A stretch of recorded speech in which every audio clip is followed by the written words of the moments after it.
uma questão ética envolvida, sim, de você vir a público e não ter toda a informação possível, não ter, ou mesmo que aquela informação, ela efetivamente vai alterar o que na vida do cidadão, na vida das pessoas? Da pessoa sair, eu falei, ó, seria um favor não voltar mais aqui. Porque gente dessa laia eu não quero. Porque já pensou, se tem várias pessoas aqui, uma pessoa dessa pode, como se diz, pode prejudicar eu perante outras pessoas que estão aqui.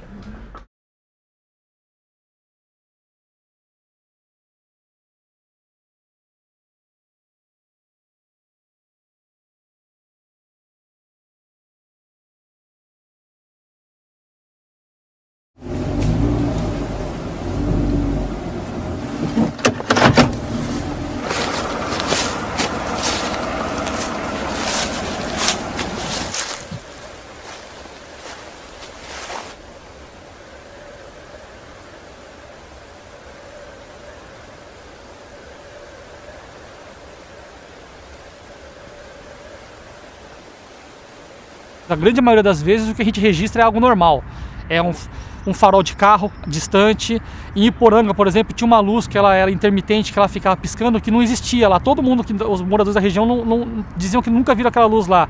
A gente fotografou, registrou e depois, fazendo a pesquisa, a gente descobriu que era uma torre de telefonia nova que tinha sido instalada a alguns quilômetros de distância. A ufologia, como busca de vida extraterrestre, ou a possibilidade de vida extraterrestre estar visitando o nosso planeta, ela existe baseada em 5% ou menos dos casos que a gente vai considerar como evidência, porque de fato a maior parte do trabalho dos ufólogos, 95% das vezes ou mais, é desmistificar outros tipos de fenômenos que foram confundidos. Algumas fraudes são para promoção, que chamam de promoção viral. Às vezes vai lançar algum filme, algum vídeo, algum produto, fazem um viral.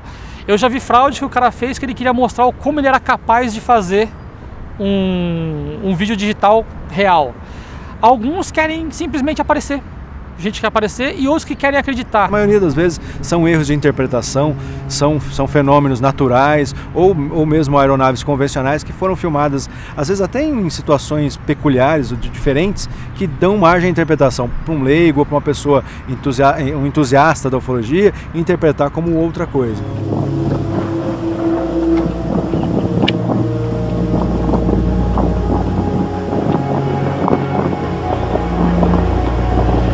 Muitas vezes as pessoas veem coisas e acreditam que estão vendo aquilo, mas de fato não estão vendo nada. Sou ilusionista, essa é a minha profissão. Então aqui eu tenho um ponto vermelho, certo? Do outro lado eu tenho 2 pontos. Do outro lado eu tenho 3 e do outro lado eu tenho 4. É simples e fácil, certo? Aí é que tá, você tá olhando e falando assim, puxa, mas como que eu vi isso se só tem 2 lados? Vou fazer mais devagar. De um lado eu tenho 1 ponto, do outro lado eu tenho 2, do outro eu tenho 3 e do outro lado eu tenho 4 pontos.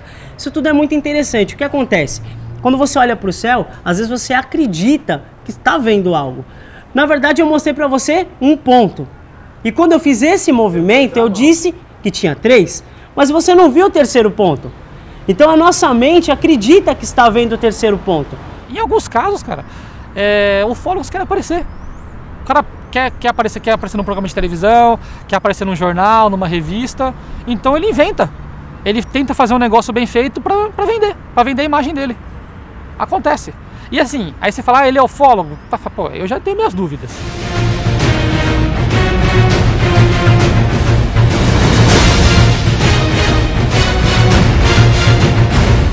Do ponto de vista dos ufólogos, eu acho que há um compromisso ético com a verdade. Né? As pessoas estão vendo coisas e pedem que nós demos nossas respostas ou identifiquemos o que elas estão vendo, e aí a ética do ufólogo é com a verdade, né? em mostrar do ponto de vista da pesquisa, do conhecimento dele, da experiência de pesquisa do ufólogo, se aquilo que ela está dizendo pode ser de fato um fenômeno inexplicável, algo novo, né, algo alienígena ou de qualquer outra origem, ou não. Se é um fenômeno convencional, se é um fenômeno natural, que naquele momento, com base no seu background cultural, aquela pessoa não teve elementos para diferenciar. Então, acho que essa deve ser a força motriz do ufólogo quando pesquisa.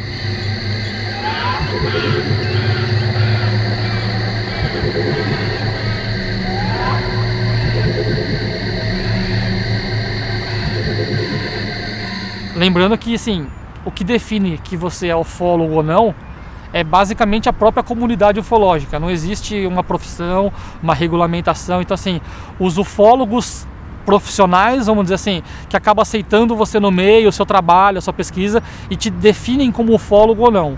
Oficialmente não existe a profissão. Ufologia, lamentavelmente, esse é um problema muito sério. A ufologia, ela não é considerada profissão nada. Ela é um hobby, ponto final. Não tem como. Aliás, todos os custos que você tem numa pesquisa ufológica, não tem nenhum... Até hoje, com todo esse tempo, eu nunca tive conhecimento de um mecenas bancando uma pesquisa ufológica.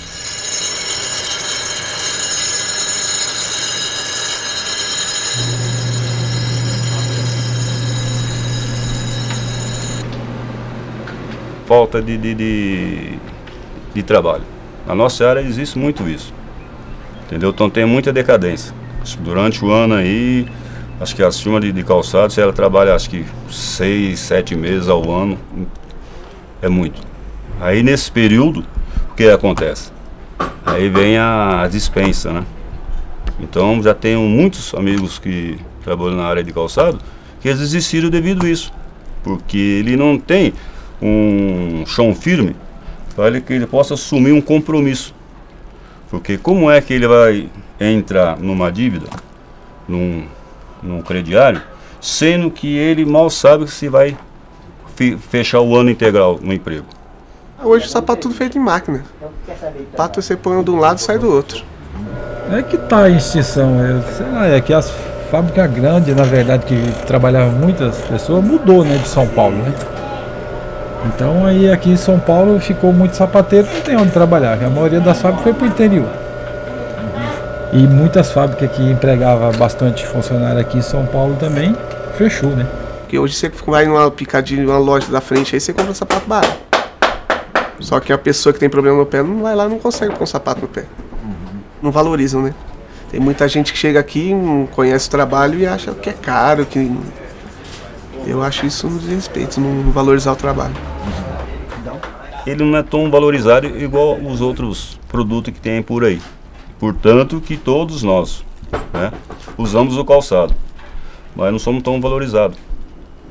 Porque a gente faz o calçado aí, as pessoas chegam e acham que é simples, entendeu? Se assustam em termos de valor, acham que é tudo igual, acham que não tem diferença nenhuma. Eles acham que depois do calçado pronto, pôs no pé, ok? Não precisa de profissional, não precisa. Quem conhece tudo tem sua artimanha. Para fazer uma montagem no calçado, se você vir, talvez ele tenha mais item do que um próprio automóvel.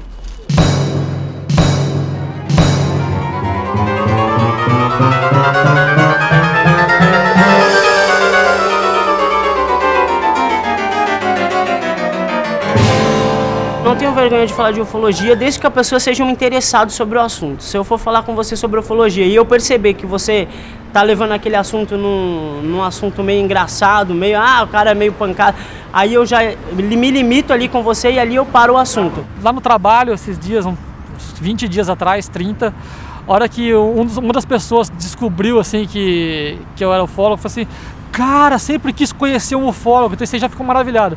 E eu descobri que ele participava do chat nosso lá de 98, ele entrava no canal UFO, ele era um dos participantes do canal UFO, estava trabalhando comigo. Então esse daí, por exemplo, foi uma reação legal. Outros falam assim: isso é coisa de louco. Aí começa, e aí, viu o ET hoje? Então assim, tem de todo tipo de piadinha. Virou festa, porque isso ainda hoje, quando aparece o caso ufologia, em qualquer tema sempre dá, e principalmente já parou, eu acho que diminuiu muito do que ocorria anteriormente, há uns anos, uns 10 anos atrás, até por aí, que o ufólogo era você pesquisa disco voador? Você é louco, você é visionário. Eu acho que hoje não é mais isso, entendeu? Porque existem pessoas, assim, veemente quando eles afirmam que eles viram. Você sabe que ele não viu nada, mas tem todo um sustentáculo atrás que não deixa você nem chegar perto para falar: meu, você não viu. E você não vai ser aquela pessoa nunca que vai chegar e falar: bicho, sabe isso que você está pregando com ferro aí? Não é verdade. As irmãs Valquíria e Liliane e a amiga Kátia voltavam do trabalho para casa e resolveram cortar caminho passando por este lugar no bairro Jardim André, quando de repente a atenção delas foi despertada por uma estranha criatura que tentava se esconder ali.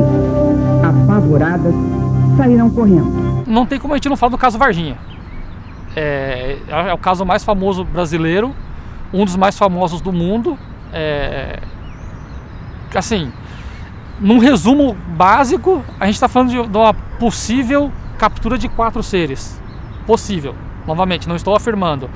Temos evidências, temos testemunhas, temos depoimentos de militares, temos uma linha do tempo que diz que leva a crer nisso. Tem muita coincidência no caso e muito desmentido no caso. Então esse eu acho que é o caso mais famoso. Virou chacota já em vários aspectos, mas desde o seu início ele tem lá uma componente de mistério muito forte, com a qual o Exército na época não soube lidar, né? Deu algumas respostas evasivas, que acabaram por mais adicionar o componente de mistério, de dúvida sobre o caso, do que esclarecer. E um outro caso muito bem pesquisado aqui no Brasil foi o caso do chupa-cabras.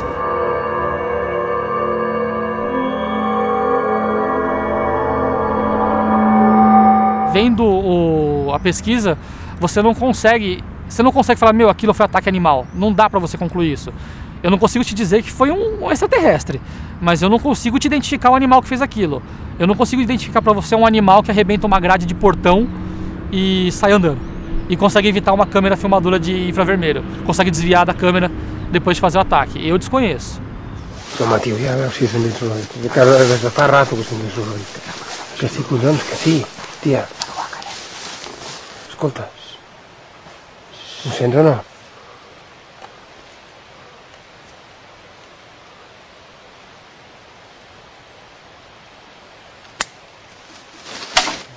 Puta, puta.